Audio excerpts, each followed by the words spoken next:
Alhamdulillah Alamin.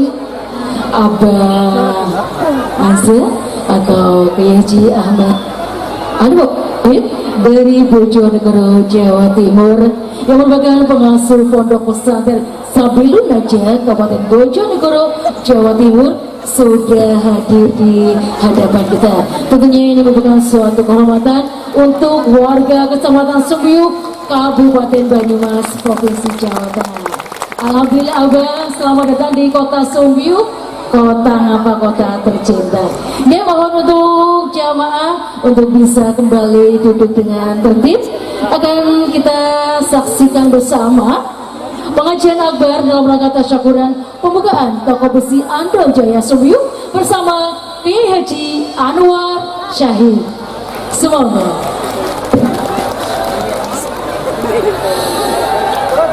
Assalamualaikum warahmatullahi wabarakatuh.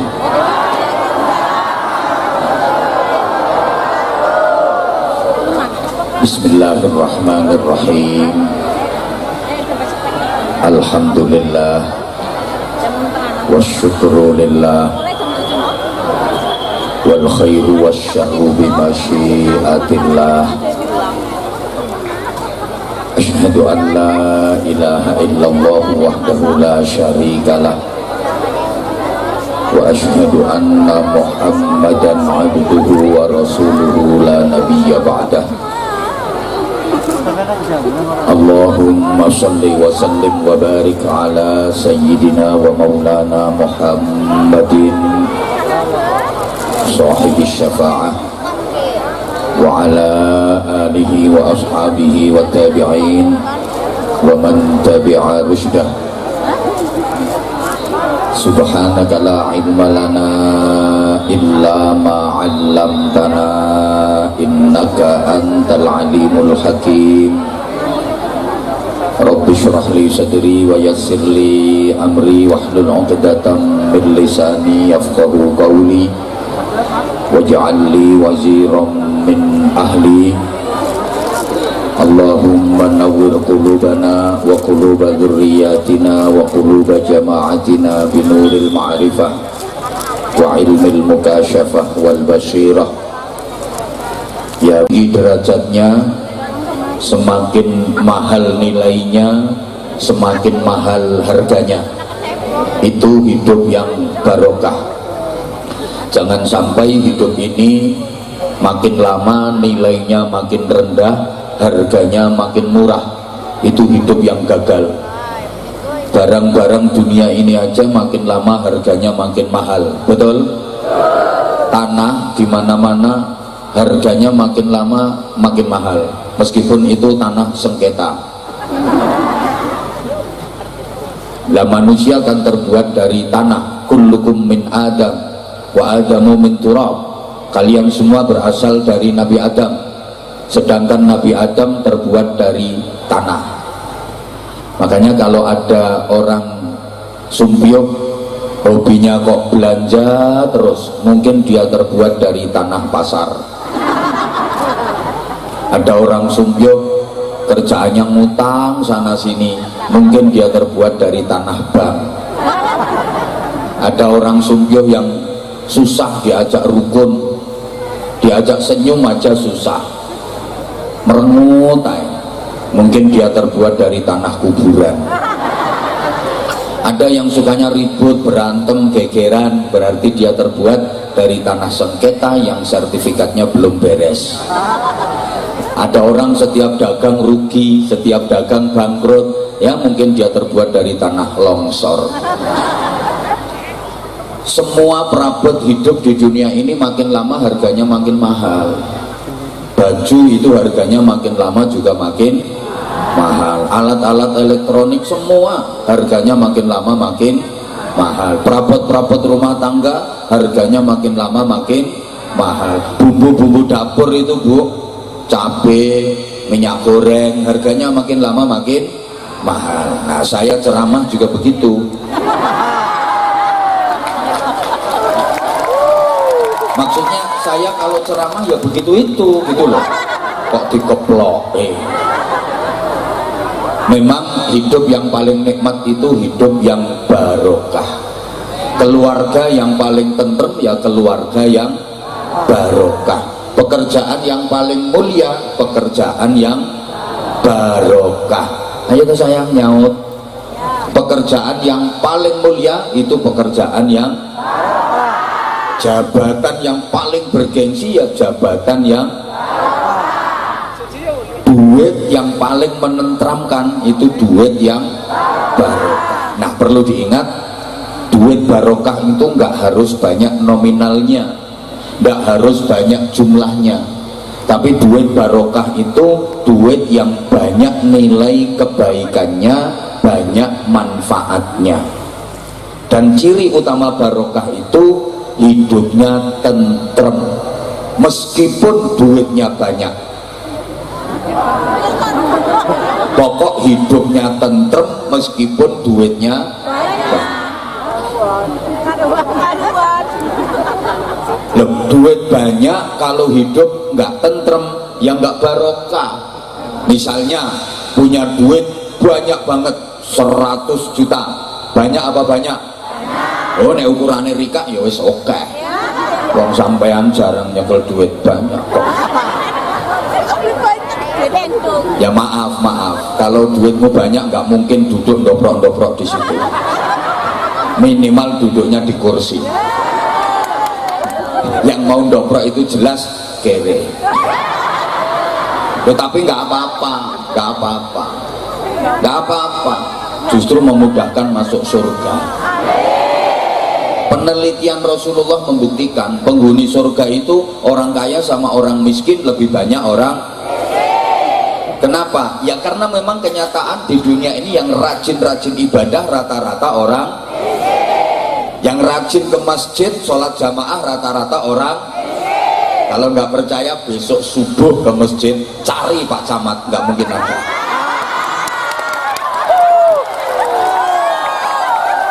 Pak Kapolsek juga nggak ada, paling ke masjidnya ya Jumatan.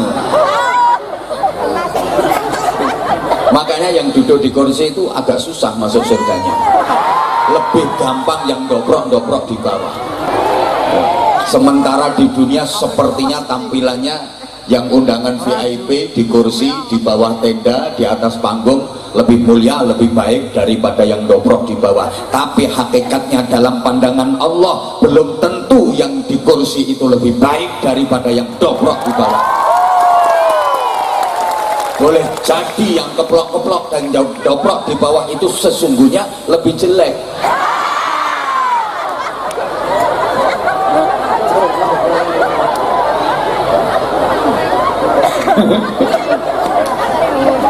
Allahumma sholli ala Muhammad. Punya duit banyak tapi kalau hidup nggak tentrem ya nggak barokah. Apa artinya? Duitnya banyak tapi nggak tentrem karena maaf anaknya nakal-nakal, anaknya yang laki-laki suka mabuk. Kalau malam kerjaannya acup. Anaknya yang perempuan kena imbas pemilu, perkawinan hamil dahulu. Suami istri cekcok tiap hari, berantem tiap hari, nggak ada artinya duit banyak. Betul? Ngono. Mending duitnya nggak begitu banyak tapi keluarganya tentrem. Maka ukuran barokah itu bukan zahir tapi batin. Jadi barokah itu ukurannya bukan luar tapi dalam. Maaf, desa yang barokah, desa yang baik itu ukurannya bukan dari bangunan fisiknya. Jalan-jalan udah cor semua, tebel-tebel, cor jalan itu sampai 10 meter. Rumah warganya bagus-bagus, ekonominya di atas rata-rata, masyarakatnya kaya semua. Bukan itu nilai barokahnya desa, tapi barokahnya desa itu dinilai dari orang-orang yang ada di dalam desa itu, penghuni desa itu, masyarakat desa itu. Meskipun bangunan fisiknya bagus, infrastrukturnya bagus, sarana prasarana lengkap, tapi kalau warga masyarakatnya banyak penjahatnya, banyak pencurinya, suka berantem, banyak kemaksiatan, ya ndak barokah itu desa. Sebaliknya, pembangunan fisik serba sederhana, tapi masyarakatnya guyup, rukun, gotong royong, tolong menolong dalam menjalankan ibadah, semangat imannya kuat seperti warga masyarakat Sumbyo. Ya seperti ini desa yang baik, seperti ini daerah yang barokah. Seneng nih. Rumah juga begitu, rumah disebut baik, disebut barokah, ukurannya bukan dari bangunan fisiknya, biaya pembangunannya habis miliaran rupiah, kemudian peralatannya serba lux, interiornya serba impor, semuanya sudah ber-AC, sampai toilet WC ber-AC semua. Bukan itu, tapi baiknya rumah, barokahnya rumah itu tergantung penghuni rumahnya, orang-orang yang tinggal di dalam rumah itu. Meskipun rumah bagus banget, megah, mewah, indah kayak rumahnya Demet, ya, tapi kalau dalam isinya keluarga yang berantakan, kacau kehidupannya, anak-anaknya drop out sekolah, nggak ada yang mau ngaji, itu rumah nggak barokah. Sebaliknya, walaupun rumah itu kecil pakai bingit, kalau di perumahan itu ada RSS, rumah sangat sederhana. Wah, ini tipenya banyak S-nya ini. RSS, rumah sangat sederhana sekali, sampai sulit simpangan, sulit sendenan, sulit silo, sulit sembujung, sulit sendeku, sesek-sesekan selalu. Tapi kalau penghuni rumahnya keluarga yang harmonis, suami solih, istri solihah, anak-anaknya dari dzurriatan thayyibah, ahli ibadah, itu rumah yang barokah. Karena ingat, sebagus apapun bangunan rumah, kalau dalam isinya sapi, namanya tetap kandang. Betul? Diulang, sebagus apapun bangunan rumah, kalau dalam isinya kambing, namanya tetap rumah. Bagus, megah, mewah, indah, tapi dalam isinya orang sakit, namanya rumah. Apalagi dalam isinya orang sakit jiwa, namanya rumah sakit. Walaupun rumahnya maaf kecil, mereng, di tepi kali, gentengnya banyak yang pecah, kalau lagi hujan bocor, bawah juga nggak ada cor, apalagi keramik aja enggak, perabotnya serba sederhana, tapi isinya keluarga bahagia, itulah rumah tangga, walaupun rumahnya nggak ada tangganya. Loh, kayak baju itu loh Bu, ukuran baju yang baik itu bukan kok bandrolnya yang mahal, bahannya yang kain kualitas terbaik, karya desainer kenamaan, funky, trendy, bukan. Ukuran baju baik barokah itu ya orang yang ada di dalam baju itu, yang make baju bandrolnya mahal, bahannya kain terbaik di dunia, karya desainer kenamaan, karya desainer kelas dunia, trendy, funky, tapi maaf, dalam yang make perempuan nakal. Ayo coba, apa namanya kalau sini?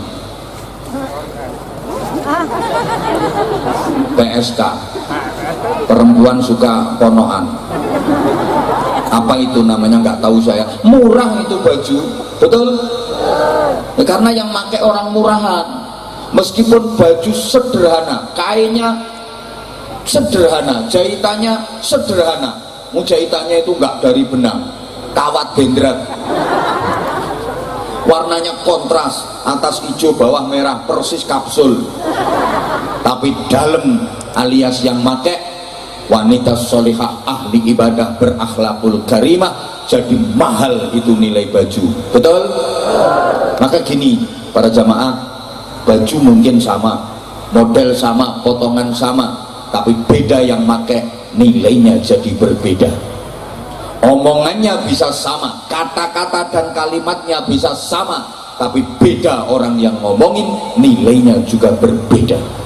Omongan saya bisa sampean tiru, bisa sampean contoh persis, tapi kalau sampean yang ngomongin murah.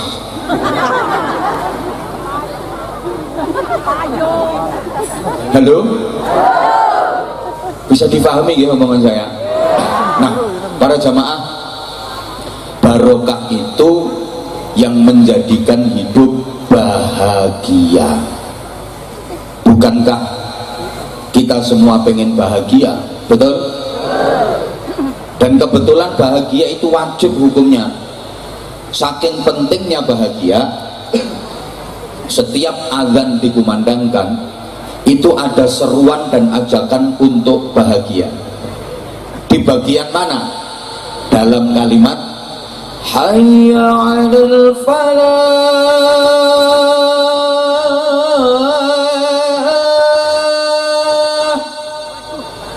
Sorry Gus, sorry. Bukan hanya dirimu yang bisa vokal. Ayo bahagia. Diulang 2 kali. Hayya 'alal falah. Mari bahagia. Ajakan untuk bahagia. Mohon maaf, di Sumpio kalau adzan apa ya masih pakai hayya 'alal falah apa diganti yang lain? Oh, masih hayya 'alal falah ya? Oh, tak pikir barang-barang mahal terus adzannya dirubah. Artinya apa? Kita selalu diajak untuk bahagia. Itu kenapa harus bahagia? Karena orang bahagia itu identik dengan orang baik, dan orang baik disayang Allah, dirahmati Allah, diridhai Allah, dimasukkan ke surga Allah. Loh, apa hubungannya orang bahagia dengan orang baik? Itu sabda Nabi Muhammad SAW, khairun nasi anfa'uhum linnas. Sebaik-baik manusia itu yang bisa bermanfaat buat sesama, bisa membagi kemanfaatan buat banyak orang. Membagi manfaat itu berarti menyenangkan banyak orang, membahagiakan banyak orang. Sebaik-baik manusia itu yang bisa berbagi kebahagiaan, dan hanya orang-orang yang hidupnya bahagia yang bisa berbagi kebahagiaan. Kalau orang hidupnya susah, nggak mungkin bisa berbagi kebahagiaan. Sama kayak gini loh, hanya orang-orang berduit yang bisa bagi-bagi duit. Betul? Nah, kalau dia sendiri nggak punya duit, ya mana mungkin bisa bagi-bagi duit. Yang bisa bagi-bagi duit ya hanya orang-orang berduit, seperti Haji Sujiono, Sujianto. Lah nek sing doprok-doprok nang ngisor, nggak mungkin bisa bagi-bagi duit, malah kerjaannya nunggu pembagian, ngenteni dum-duman. Mula nganti pilihan opo-opo kae sing dipilih ya calon sing maringi. Nganti sedulur karo duit ki luwih penting. Berantem gegeran tukaran karo dulur ya gara-gara konco karo duit ya luwih penting. Para edan-edan sekalian, kok iso penting duit gitu? Coba duitmu banyak tapi nggak punya saudara, nggak punya temen, pakai apa duit? Percuma. Ayo hidupmu sendirian neng tengah horo-horo jadi ketua suku Blekok. Apa artinya duit banyak? Itu loh, percuma. Tapi meskipun sampean nggak punya duit, banyak temen, banyak saudara, kok susah? Ya banyak yang nolong, repot, banyak yang bantu. Betul? Nah, makanya temen sama duit itu lebih penting. Konco karo duit kuwi luwih penting. Tadi kok udah tak jelasin, udah ngomong betul, kok jawabannya tetap duit ya? Coba diulang. Duitmu banyak tapi nggak punya saudara, nggak punya temen, percuma. Mau ngapain?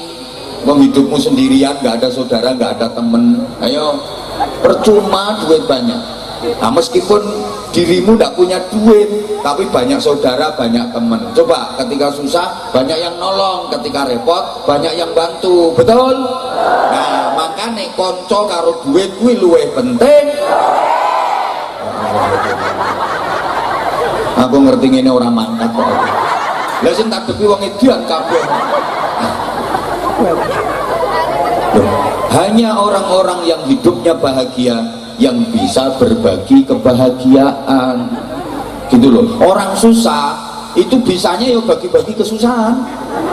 Lo kalau nggak percaya, sampean duduk bersebelahan dengan orang susah, nggak lama sampean mesti katut susah. Disambati wae. Mulane aku mau lungguh kono. Aku nyonge jejer, nyonge lungguh jejer Rika. Nyonge katut susah. Iso aku ya men nyonge karo Rika. Karo nyonge saiki wetenge kencot. Urung diparingi madya. Tak pikir madya dhisik. Allahumma sholli ala Muhammad. Allahumma sholli ala Muhammad. Nah udah, kalau pengen bahagia perlu diingat para jamaah, bahagia itu ukurannya bukan harta, tapi bahagia itu ukurannya adalah rasa. Bahagia tidak menyangkut materi, tapi bahagia itu menyangkut hati. Jangan dikira bahagia itu ukurannya adalah harta, materi, kekayaan. Andaikan bahagia itu ukurannya harta, kekayaan, yang bisa bahagia cuma orang-orang kaya saja. Sedangkan orang miskin nggak bisa bahagia, padahal enggak. Banyak kok orang miskin bahagia, contohnya yang di hadapan saya. Lo dikira orang kaya itu mesti hidupnya bahagia, enggak mesti. Itu loh. Kok koyo nggak percaya no modelnya. Ya gitu modelnya orang yang nggak pernah pegang duit banyak ya gitu. Dipikir bahagia itu ukurannya duit kalau jadi orang kaya. Maaf, kaya raya tapi sakit-sakitan. Ayo, bahagianya di mana? Rumahnya megah, mewah, indah, mobilnya itu 7, paling murah harganya 5 miliar, tapi kena stroke berat. Bahagianya di mana? Dia naik mobilnya nggak bisa, yang naiki mobilnya malah sopir sama pembantunya. Dia cuma didorong pakai geledekan kursi roda itu, keple kabeh. Mending sampean walaupun doprok tapi sehat. Alhamdulillah yang melarat terhibur. Lu apa artinya duit banyak, miliaran itu duitnya, tapi sakit-sakitan, hidupnya di ruang ICU. Ayo, makan minum udah nggak bisa, makan minumnya diimpus, berak kencing aja diselang. Duit miliaran, hidupnya cuman bisa gini dong.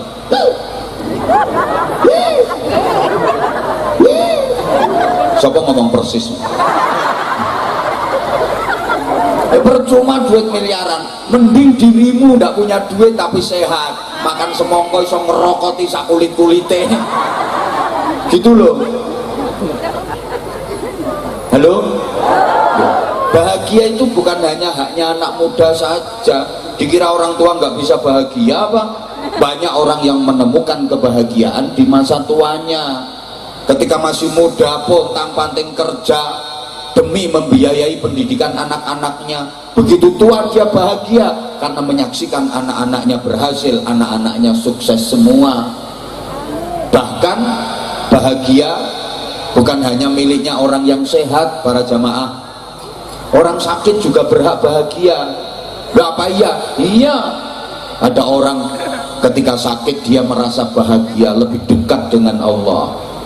Ketika sakit dia banyak berdoa, banyak berzikir, sehingga merasa tentram, merasa dekat dengan Allah. Begitu sakit, Allah, ya Allah, astagfirullah, astagfirullah, nyukui ngombe kok semene oke iki yo yo.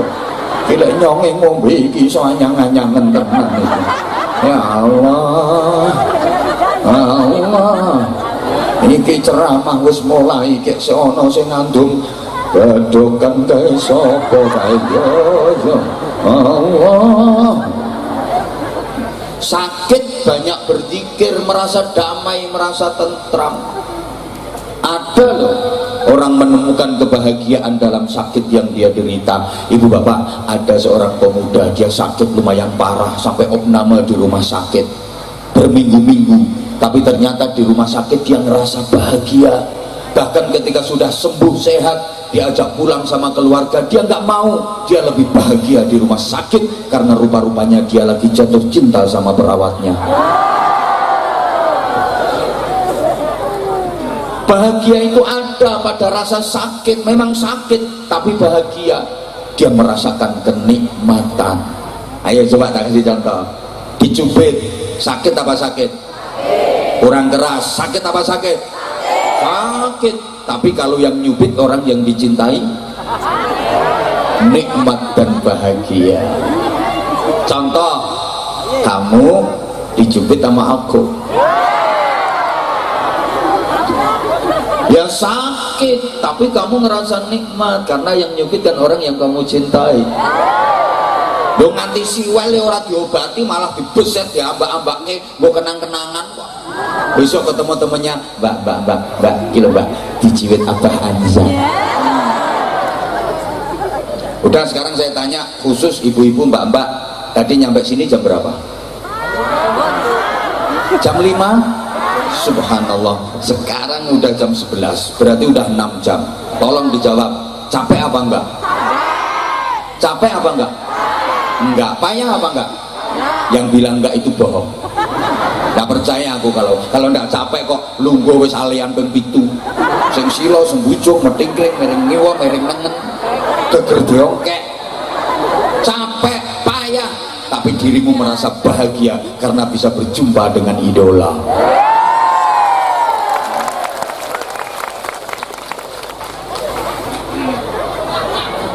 Bahagia itu kadang ada pada rasa sakit. Ibu-ibu maaf, hamil itu sakit apa sakit, Bu?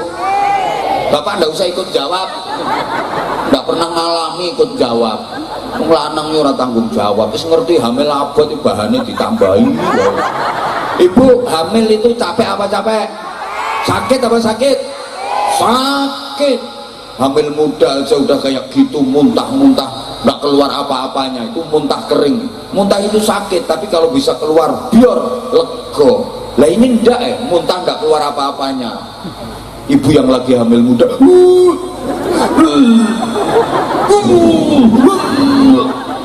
belum lagi nanti kalau nyidamnya aneh-aneh pula.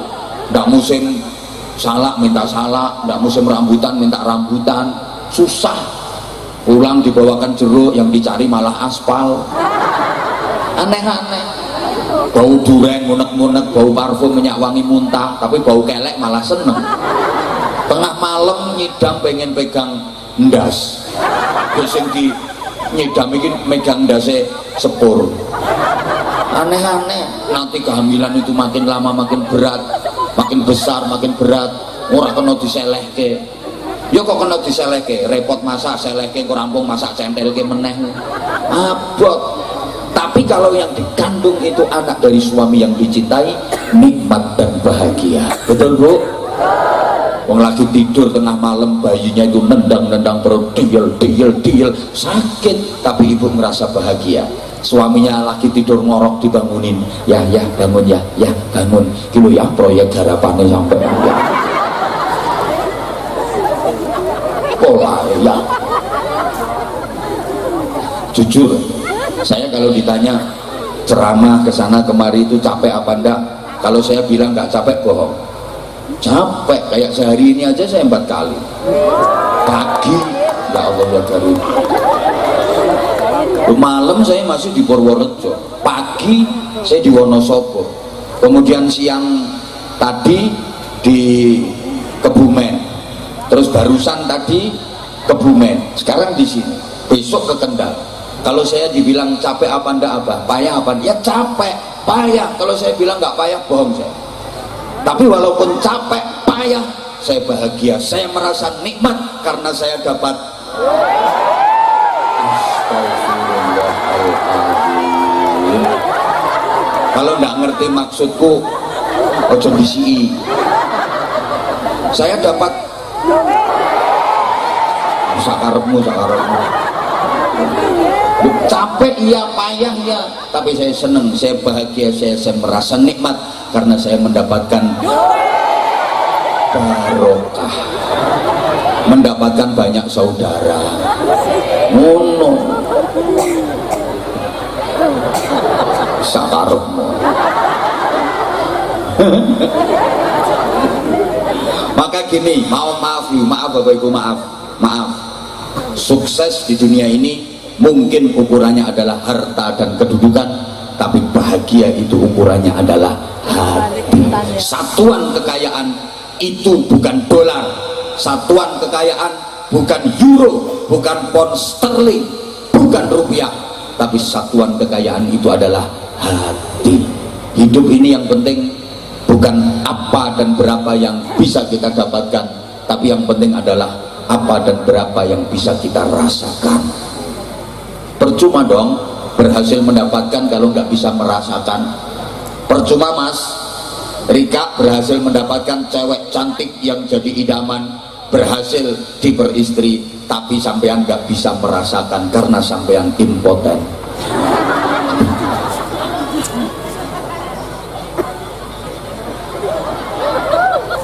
Berhasil mendapatkan tapi nggak bisa merasakan, percuma. Berhasil mendapatkan jabatan, kedudukan, tapi nggak bisa merasakan nikmatnya jabatan dan kedudukan itu. Banyak pengen dapat kedudukan, jadi anggota dewan, kampanye sana sini, teriak saudara-saudara, kalau saya terpilih nanti saudara-saudara, belusukan kemana-mana, minta dukungan, bahkan duit miliaran dikeluarkan, foto dipasang di mana-mana, baliho disebar di mana-mana, sampai fotonya ditempel di pepohonan, dia rela jadi penunggu pohon. Berhasil mendapatkan jabatan, terpilih sebagai anggota dewan, tapi nggak bisa menikmati kedudukan itu, baru 3 bulan kena kasus korupsi, masuk penjara.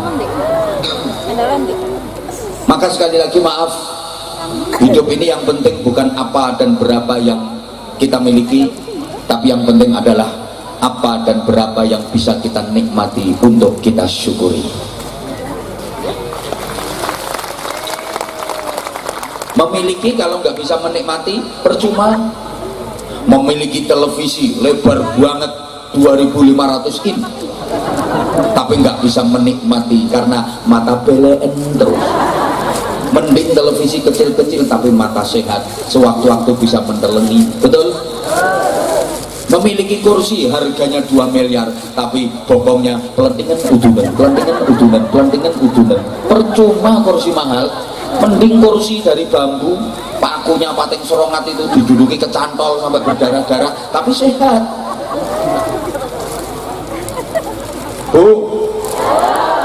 Percuma Bu, ibu punya suami ganteng, tampan, gentleman, keren, gagah, tinggi besar, kuning kulitnya sauntu-untune, tapi anyang-anyangan.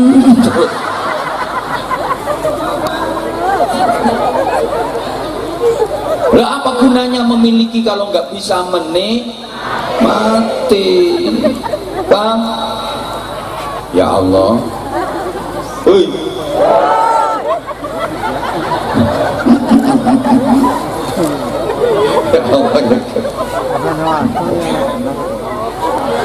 Ya. Iya, nggak nyumbang cerewet. Gini sayang, gini. Memang aku kesini itu karena aku sayang sama kamu. Nah kalau aku nggak sayang sama kamu, ngapain jauh-jauh datengin kemari? Demi kamu sayang. Ya udah kalau nggak mau dipanggil sayang, rumah keter kenter. Gini.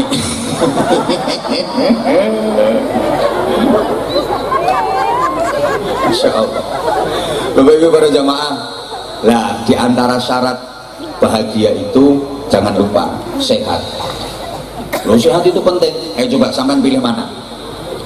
Jadi orang kaya raya tapi sakit-sakitan, sama miskin tapi sehat, pilih mana? Kaya sehat. Subhanallah, orang sekian banyak kok budek semua. Pilihannya nggak ada itu.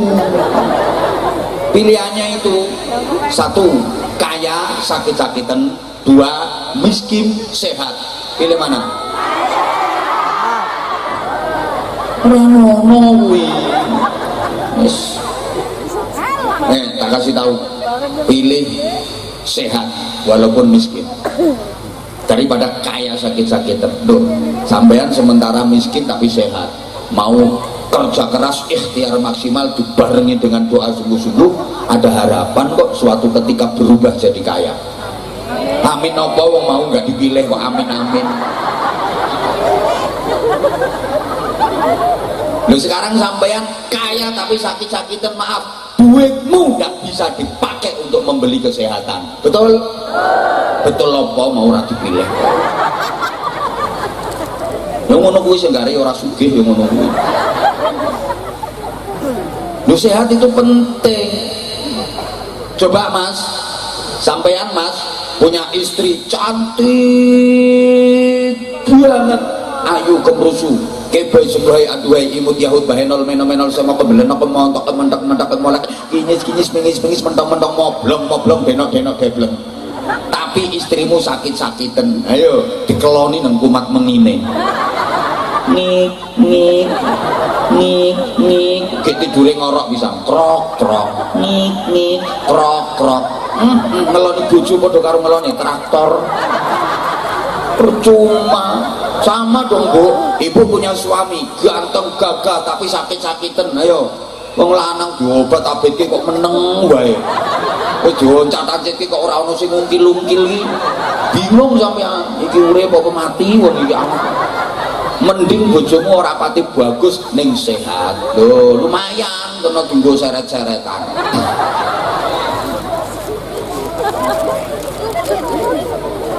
Loh, sehat itu penting.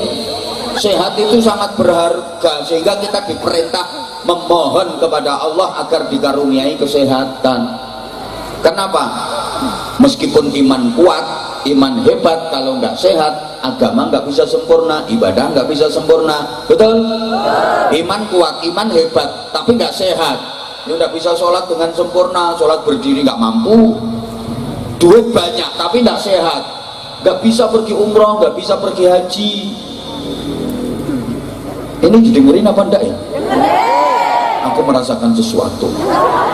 Kayaknya masih banyak yang belum konsentrasi, bukannya dengerin kata-kata aku malah terpesona memandang wajah aku.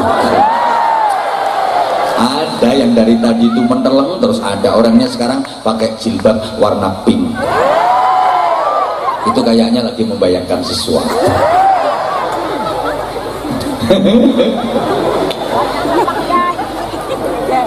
Ya Allah. Ibu bapak, sehat itu meliputi 5 hal: fisik, psikis, sosial, kultural, and spiritual. Understand? Nah, wis gak ngerti ya wis pokoknya yes ngono nyonge wis seneng. Kenapa orang sakit? Karena 5 hal ini gak balance, 5 hal ini gak imbang. Yang paling sering dilupakan orang itu spiritual, padahal itu faktor terpenting penunjang kesehatan. Orang itu asal kebutuhan spiritualnya tercukupi, dijamin gak bakal sakit-sakitan, dijamin sehat. Pokok kebutuhan batiniah, kebutuhan spiritual tercukupi. Sholatnya bener, zikirnya cukup, baca Qur'annya cukup, sedekahnya cukup, ngajinya rajin, dengan siapapun rukun, dijamin sehat walafiat, dijamin gak bakal sakit-sakitan. Kenapa? Ukurannya kok batin. Sebab gini, orang sakit apapun kalau hatinya nggak disembuhkan dulu nggak mungkin bisa sembuh. Karena 75% penyakit itu sumbernya dari hati. Halo? Lo penyakit karena gen keturunan itu cuma 10%. Penyakit karena makanan itu cuma 15%. Penyakit karena hati, karena pikiran 75%. Jadi banyak orang sakit-sakitan bukan karena turunan, bukan karena makanan, tapi karena terlalu banyak pikiran. Maka saya nggak pernah lihat ada orang gila kok sakit, orang gila kok batuk, nggak pernah. Wong gendeng itu sehat, padahal kodanan, keleleran, dirubung laler, sehat-sehat, bersin aja enggak. Orang gendeng-gendeng itu loh. Kemarin waktu COVID merajalela, orang gendeng itu satu pun nggak ada yang terpapar COVID-19, aman. Makanya sampean kalau pengen sehat silahkan gendeng. Loh, kenapa? Ya karena kebanyakan pikiran gitu loh. Halo? Dilanjut apa enggak ini? Faktor keturunan cuma 10%, jadi jangan takut berlebihan. Kadang mau ambil menantu saja gagal. Kenapa? Karena bapaknya dianggap punya penyakit keturunan. Diprovokasi tetangga, kalau bisa dibatalkan, jangan ngambil menantu anak itu. Apa nggak denger? Itu bapaknya kencing manis, anaknya pasti kencing kecut itu. Enggak, kemungkinan cuma 10% itu nularnya. Ada orang tua yang katanya punya penyakit keturunan, anaknya 10, paling yang kena penyakit cuma 1-2, yang 8 aman kok. Makanya masyarakat nggak boleh mengucilkan, apalagi membenci, dosa besar. Bayangkan, andaikan yang punya penyakit keturunan itu Rika, apa keluarganya Rika? Ayo kepriwe perasaan Rika? Ya nyongnya lah. Orang apa orang kepenak? Halo? Penyakit karena makanan 15%. Maka kalau sakit yang katanya harus tarak, harus ini ada pantangan ini, nggak boleh makan ini, nggak boleh makan itu, sebenarnya nggak apa-apa. Yang penting 1, halalan thayyiban. 2, jangan berlebihan. Nggak apa-apa. Kasihan orang udah sakit pengen makan ini nggak boleh, pengen makan itu nggak boleh, malah ngenes. Ya itu yang bikin cepet mati. Nggak apa-apa, jangan dilarang. Yang penting 1, halal. 2, jangan berlebihan. 3, habis makan nggak usah periksa. Konangan kok nak periksa. Halo? Kadang kasihan. Ada orang itu diundang prasmanan, makanan semuanya tersedia, menu tersedia, mau ngambil ini nggak boleh sama istrinya, mau ngambil ini nggak boleh sama istrinya. Kasihan, ke istrinya galak kaya sumana.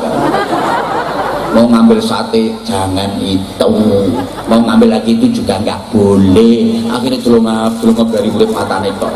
Dulu waktu muda nggak punya duit, mau beli nggak bisa, sekarang ada makan gratis dilarang. Jangan dilarang Bu, kalau bapaknya sakit kayak gitu, apalagi udah sepuh, butuh gizi, butuh vitamin, yang penting tidak berlebihan gitu loh. Akhirnya suaminya takut, diajak makan ya, Mbah ini ada nasi Mbah, dikit baik, minta sop Mbah ya, duduhe baik, tak ambilin sate Mbah, ini empuk sate Tegal, sunduhe baik. Kapan nikmati urip modelmu? Yang banyak penyakit itu karena pikiran, terlalu banyak pikiran. Makanya disurvei seluruh dunia, laki-laki sama perempuan itu rata-rata matinya lebih cepat laki-laki. Ini bapak-bapak siap-siap agak cepat mati itu Pak. Kenapa? Ya karena laki-laki itu terlalu banyak pikiran. Wong lanang niku lah ngomong apa mikir wae ora pati ngomong. Lek wong wadon ngomong wae ora pati mikir. Lah kebanyakan pikiran itu bikin sakit. Kalau kebanyakan omong nggak masalah, biasa. Misalnya kebanyakan omong kok bikin penyakit, kebanyakan omong itu menjadikan banyak penyakit. Ya penceramah itu udah gering-gering semua. Guru-guru TK itu banyak omongnya, yuk gering semua, sakit semua. Nggak ada apa-apa kalau banyak ngomong. Tapi kalau banyak pikiran itu yang bikin sakit. Itu loh Bu. Nah laki-laki itu kan banyak mikir, ke pasar, terus istrinya kok pegang-pegang baju, mikir lanang, kok pegang baju, diajak pergi kemana, lihat rumah bagus, ya rumah itu bagus ya, mikir, kok ngomong rumah bagus, mikir terus suami. Nah kalau banyak pikiran susah, kalau udah susah saraf kaku, kalau sarafnya kaku penyakit masuk, setelah itu sakit, terus diem, terus mati.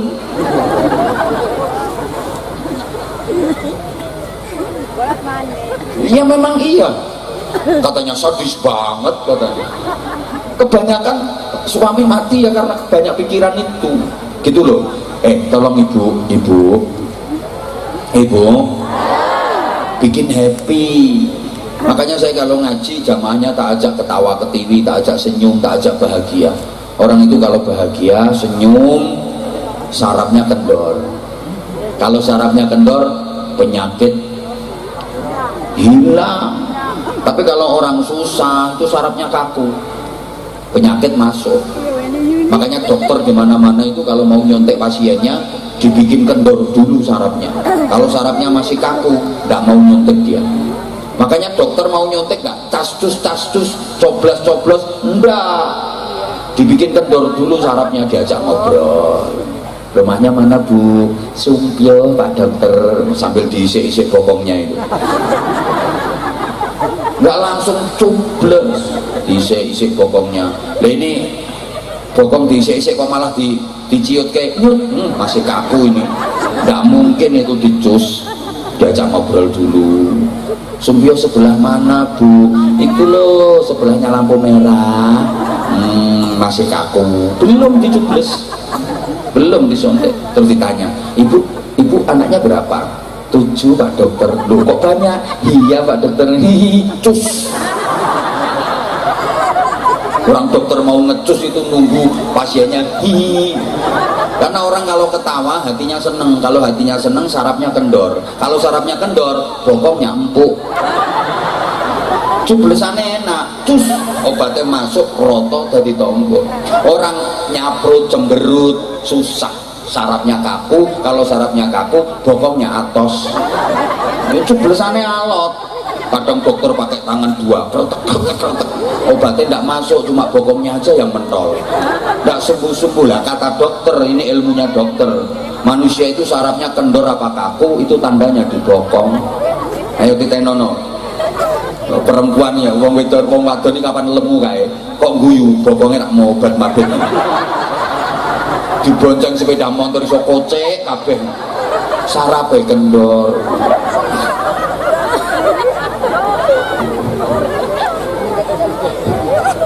Maka sekali lagi kalau pengen sehat, ibu,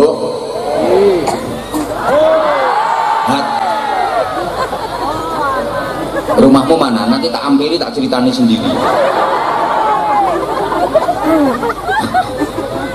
Hidup ini dibikin bahagia gitu loh, ya. Jadi hidup ini yang ada adalah seneng sama seneng banget. Kalau orang-orang bilang hidup ini ada seneng ada susah, biarin, itu prinsip mereka. Tapi kita punya prinsip hidup memang ada 2, tapi bukan seneng sama susah. Yang ada adalah seneng sama seneng banget. Setuju? Kalau orang bilang hidup itu ada enak ada nggak enak, biarin, itu prinsip mereka. Kita punya prinsip hidup itu ada 2, enak sama enak banget. Setuju? Hadapi dengan senyuman. The power of smile, the power of mind and the power of her. Aku orang ngerti artinya ya. Loh, jangan remehkan senyum. Ternyata senyum itu setidaknya mempunyai 4 kekuatan. 1, bukti bersyukur. Orang kalau bersyukur hatinya senang bahagia, bibir menyunggingkan senyum. Padahal kalau bersyukur nikmat selalu ditambah oleh Allah. La in syakartum la azidannakum. Maka senyum itu menambah kenikmatan. Karena senyum itu bukti bersyukur. Kalau bersyukur ditambah kenikmatannya sama Allah. 2, senyum itu rasa optimisme. Orang senyum itu orang optimis menjalani hidup. Dan orang-orang sukses adalah orang-orang yang optimis dalam menjalani kehidupan. Optimis aku bisa, optimis bahwa Andon Jaya Sumpyo ini akan maju pesat, akan berkembang, akan maslahah, akan barokah. Itu orang-orang sukses, orang-orang berhasil itu orang-orang yang optimis. Yakin aku bisa ziarah Mekah Madinah, optimis aku. Itu orang-orang yang akan dipanggil oleh Allah untuk menjalankan ibadah haji, menjalankan ibadah umroh, ziarah ke Haramain. Optimis menjalani kehidupan, optimis aku bisa. Lah orang kalau pesimis rata-rata gagal. Kegagalan itu diantara faktor penyebab utamanya yang karena pesimis orangnya. Nek kaya nyongeng ngene iki ora bakal bisa. Lalu ngareng Mekah Madinah, duit ngapa sing digawe? Nanti mati ora bakal iso tekan Mekah Madinah karena dia pesimis. Kaya nyongeng ngene iki ora bakal iso, ya ora iso tenan. Maka kalau saya jujur maaf, saya menjalani hidup itu selalu optimis. Kayak gini aku optimis, pasti aku akan dapat duit.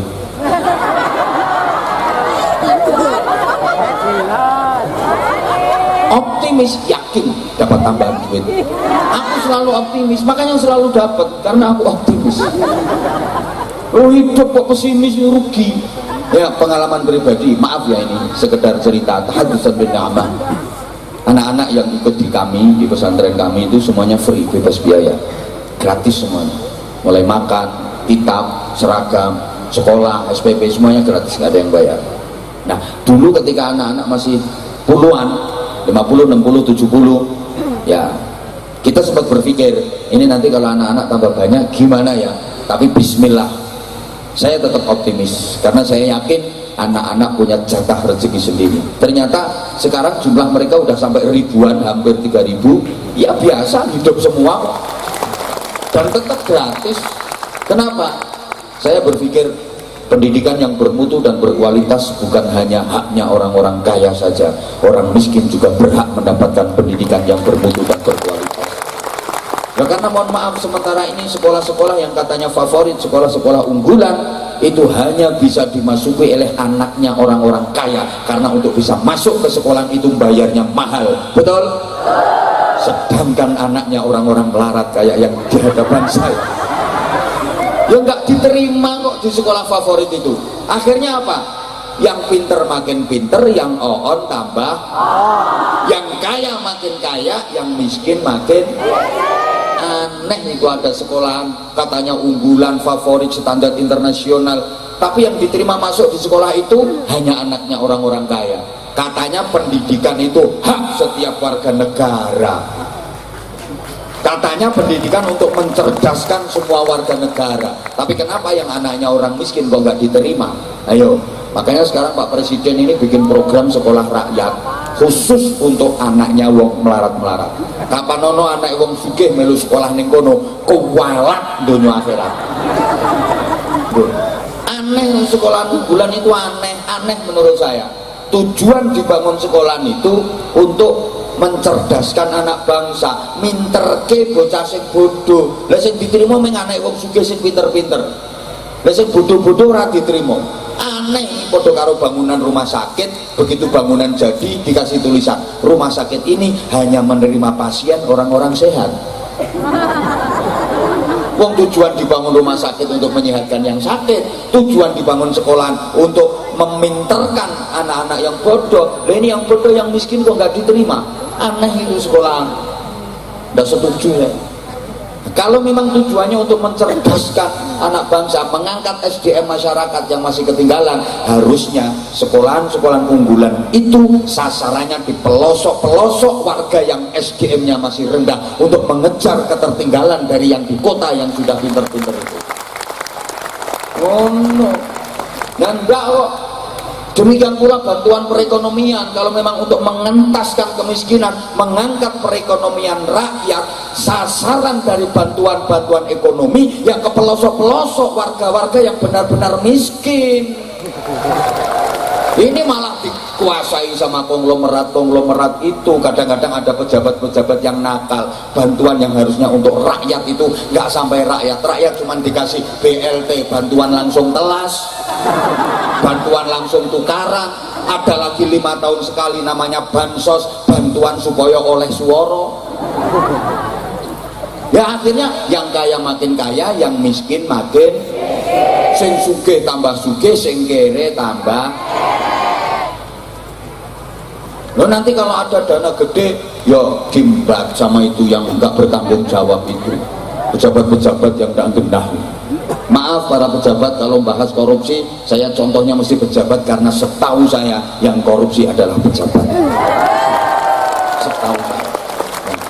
Yang keplok-keplok itu sebenarnya pengen tapi nggak ngerti caranya, dan nggak ada peluangnya, nggak ada kesempatannya. Ini yang pejabat yang nakal. Pejabat yang bagus juga banyak, makanya harus dibersihkan itu yang nakal-nakal, itu yang menyengsarakan rakyat itu, dihukum seberat-beratnya, dan yang dikorupsi wajib dikembalikan untuk sebesar-besar kemanfaatan rakyat dan masyarakat. Harusnya begitu.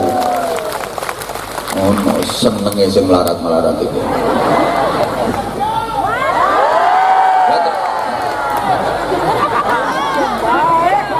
Itu kan kelihatan kalau sayang banget sama aku. kasih.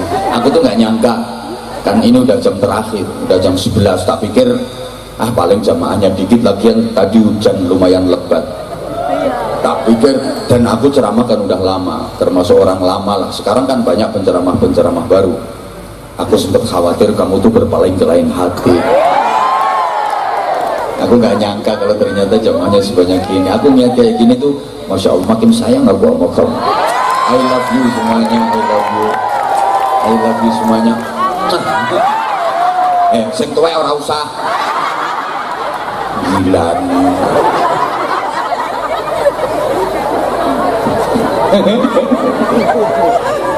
Padahal ini udah jam malam, tapi ternyata masya Allah luar biasa. Sungguh jenengan tidak bergerak dari tempat ini, masya Allah. Salut saya, salut, bener-bener salut saya. Oke. Nah,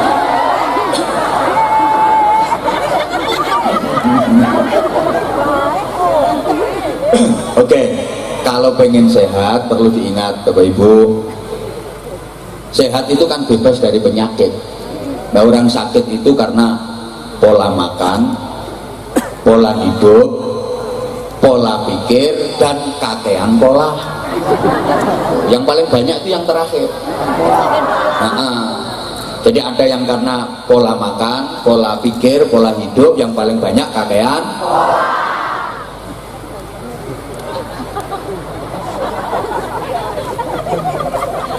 Ya Allah, Allahumma sholli ala Muhammad. Jadi sekali lagi, sehatkan dulu batiniah kita. Karena gini loh, cocok ini semboyane bangsa Indonesia yang dituangkan dalam lagu Indonesia Raya itu, bangunlah, bangunlah. Nah, ya bangunlah jiwanya, bangunlah badannya, zahiran wa batinan. Ini semakna dengan doa yang paling sering kita baca, itu biasa disebut doa sapu jagat. Rabbana atina fid dunya hasanah wa fil akhirati hasanah wa qina adzabannar. Minta kebaikan dunia akhirat. Jadi bukan berarti Islam itu anti dunia, salah. Bukan berarti Islam itu hanya fokus pada ibadah makdoh, akhirat aja, terus nggak boleh ngurusi dunia. Enggak, Islam mengajarkan keseimbangan, ya dunia ya akhirat. Kebahagiaan dunia ini sebagai tangga dan sarana untuk meraih kebahagiaan akhirat. Akhirat adalah tujuan utama, dunia ini tujuan antara. Gini ya, dulu zaman Rasulullah pernah ada seseorang itu yang kerjanya di masjid. Dia udah nggak mau kerja, dia nggak ngurusi hiruk pikuknya dunia. Pokok hidupnya itu untuk iktikaf, zikir, sholat, wiridan, iktikaf, zikir, sholat, wiridan. Udah nggak mikir dunia dia. Di masjid terus iktikaf, zikir, sholat, wiridan, iktikaf, zikir, sholat, wiridan, sambil pegang tasbih, puter terus.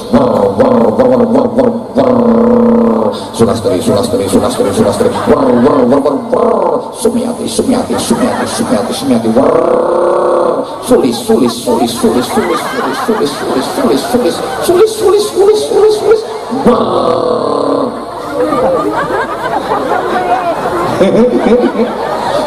sing wedok ya Suciyono,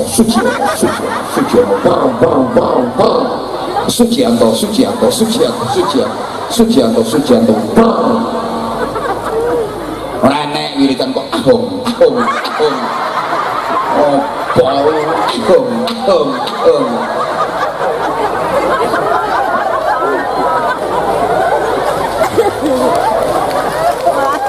Jeneng kok ahong. Lu kok mau dikemerke air minum, air mineral yo gak pantes to, Gus. Gak wangun bisa. Ahong water, gak wangun. Coba misalnya Anza water. Ahong. Hong.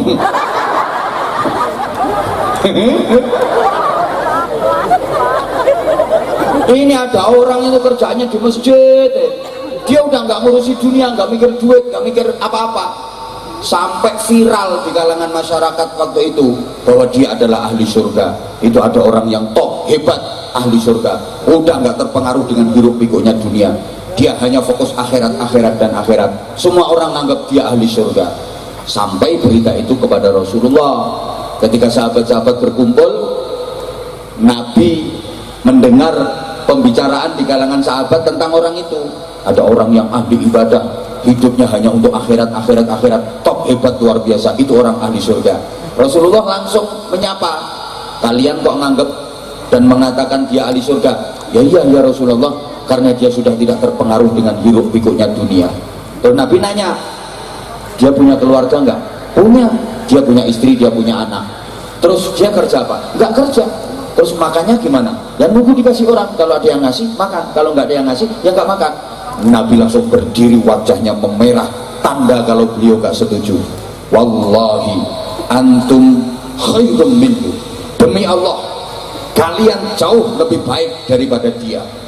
Kalian yang mau bekerja keras untuk menafkahi keluarga, tapi kalian tidak meninggalkan ibadah, itu jauh lebih baik daripada dia yang hanya akhirat, akhirat dan akhirat, melupakan dan meninggalkan sama sekali hal-hal dunianya. Laisa bi khiyarikum man tarakat dunya lil akhirah wa tarakal akhirata lid dunya walakin man yusibuhuma. Bukanlah sebaik-baik kalian orang yang meninggalkan dunia demi mengejar akhirat. Bukan pula sebaik-baik kalian orang yang meninggalkan akhirat demi mengejar-ngejar dunia. Akan tetapi yang terbaik dari kalian adalah yang mengupayakan dunia dua-duanya, yang mengupayakan dua-duanya, ya dunia ya akhirat, ya akhirat ya dunia. Jadi nggak bener orang itu hanya sholat tiap malam, Allahu Akbar, entul jadi tuli-tuli gelodak gobek-gobek, cerekal meneh, Allahu Akbar, entul jadi tuli-tuli gelodak gobek-gobek, cerekal meneh, Allahu Akbar, entul jadi tuli-tuli gelodak gobek-gobek. Tapi nggak mau kerja. Coba misalnya ada bapak-bapak itu di masjid tiap hari sholat, dikir, itikaf, sholat, dikir, itikaf, pulang ke rumah ya diomeli sama istrinya, nggak usah makan nasi, itu menara masjid di kumplon.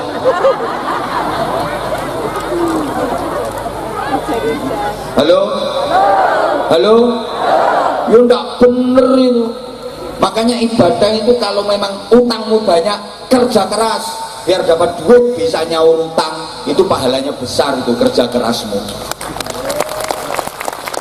Pengutangnya banyak kok ke masjid, silo puter tasbih, nggak mau kerja. Lunas apa enggak utangnya? Lunas kalau mau nyuri kota amal tiap hari.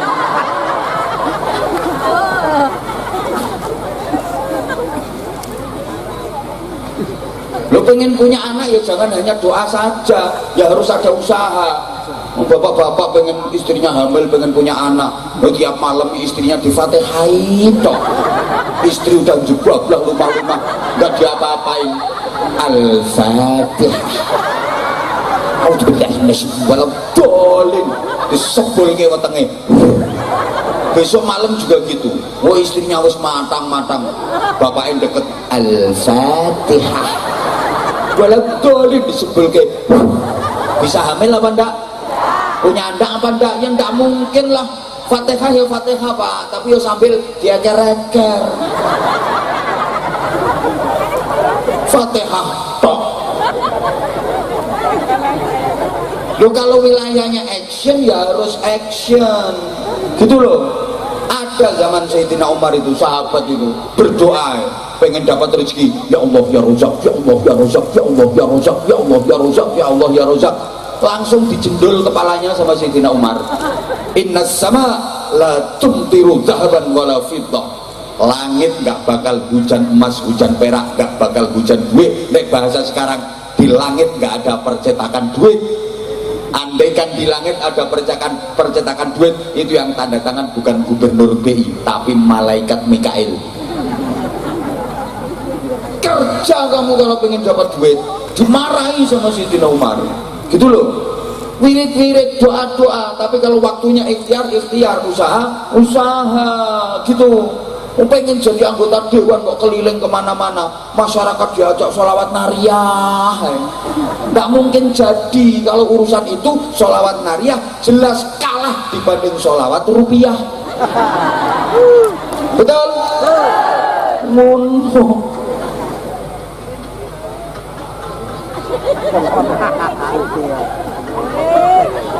Sujianto ayem ya Sujianto. Makanya mohon maaf Pak Sujianto, kemarin kalau ada miskomunikasi dengan tim kami, tim penjadwalan. Seharusnya jadwal awal itu di tanggal 26. Itu pun jadwal susulan. Makanya nggak usah rewel. Kalau kemarin rewel, aku nggak mau datang. Nggak diundang Sujianto ya nyari orang lain. Kalau nggak mau, ya kalau memang mau undang kita ya harus sesuai dengan jadwal kita. Mohon maaf kalau kemarin agak jadwalnya dirubah-rubah, mungkin panitia ya. Ini bukan karena saya yang mencela-mencela, bukan. Saya itu ngikuti tim penjadwalan. Karena kemungkinan dan mohon doanya, sekaligus mohon doanya, di tanggal 26 itu kita berangkat haji.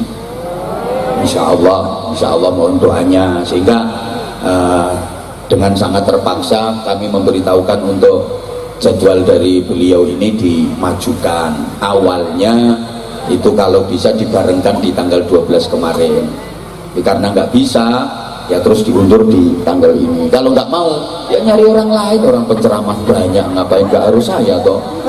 Aku juga nggak minta kok. Lagian jadwal kayak gitu itu kan harusnya itu ya beda dengan yang lain. Nah kalau cuma sama itu ya ngapain tak belain jauh-jauh. Oh yang lain itu nunggunya sampai 2 tahun 3 tahun. Gak usah buyang-buyu. Anyel lah kok. Ini minta jadwalnya maksa-maksa. Sama ini Sujianto sama Sulis ini sama. Gayanya kapelan, seragam.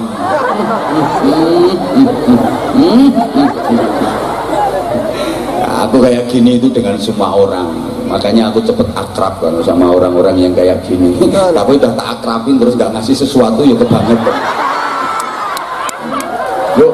Lo gak gampang lo bisa akrab sama aku. Banyak orang yang pengen deket sama aku. Oh no. Jadi saya informasikan juga, mungkin ada kesalahpahaman di antara para jamaah. Ini katanya kemarin kok tanggal ini, nyatanya ya jamaah yang datang juga masih segini banyak. Nggak usah khawatir kalau ngundang Abah Hamzah. Tuh, dah gitu. Nanti kapan-kapan kalau ngundang itu yang tertib gitu loh, sesuai nomor urut. Menangani nyelak-nyelak rewel.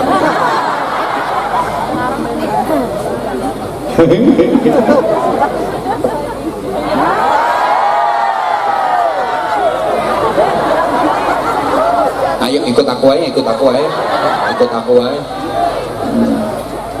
Ngono ngeyel model kok. Nah, terus gini maksudnya. Jadi Islam bukan anti dunia, nggak boleh cari duit kata siapa, enggak. Malah orang Islam itu harus kaya. Duit itu penting apa penting? Penting banget. Tadi aja saudara sama duit aja lebih milih.